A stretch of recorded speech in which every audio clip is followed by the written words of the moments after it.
I love Trump. You love Trump? Absolutely, yeah. Since 2016. Yeah. Okay, so did you vote in 2016? Well, 2016 I was in high school, so no. But 2020 I did, and then now again, obviously I am, of course. Obviously, it's been more than a year of this war in Gaza. It is not closer to ending, even though there's been calls for ceasefire for over a year. How do you feel about the situation?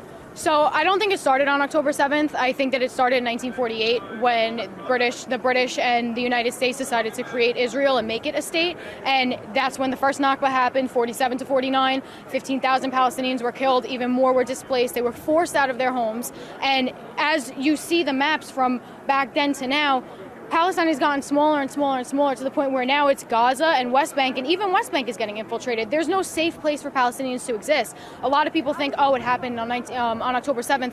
That's not true. That's just what the media decided to show and side on, because ever since 1947, the media has been anti-Palestine.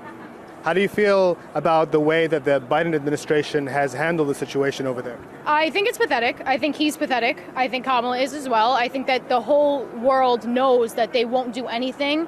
So when they say things like to Iran, one word, don't. It's like, what is that going to do? I'm obviously not a terrorist sympathizer. I'm not pro-Iran. I think Iran does a very good job at suppressing anyone who opposes them. I'm not pro-terrorist organizations, but also you have to look at the IDF and the Israeli forces. They're terrorists also. If you ask Palestinians what they've been through from 1947 to now, they will tell you who was born in camps, whose grandparents got killed over this, who now lives in Jordan because they got pushed out.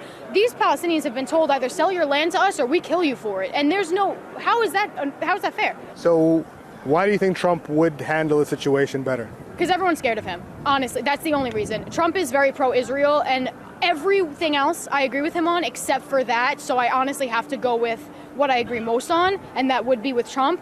But I think that Israel would be scared of Trump the same way that Hamas, Palestine, Iran, China, Russia, all these countries are scared of him.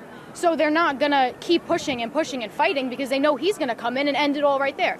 And I mean, I think that not necessarily a two-party state is the best route for Palestinians, but I think that if that's the best that we can get for right now, at the very least, they deserve their land back as much land as they can, as much as they're allowed to get back. And how do you feel about the way that the United States has armed the Israeli government to carry on its war? I think it's insane. I honestly, I really think it's crazy. It's sickening, and it's really sad, and it's unfortunate that we're funneling trillions and trillions and trillions of dollars into this country that there are help in the Middle East. No, they're not.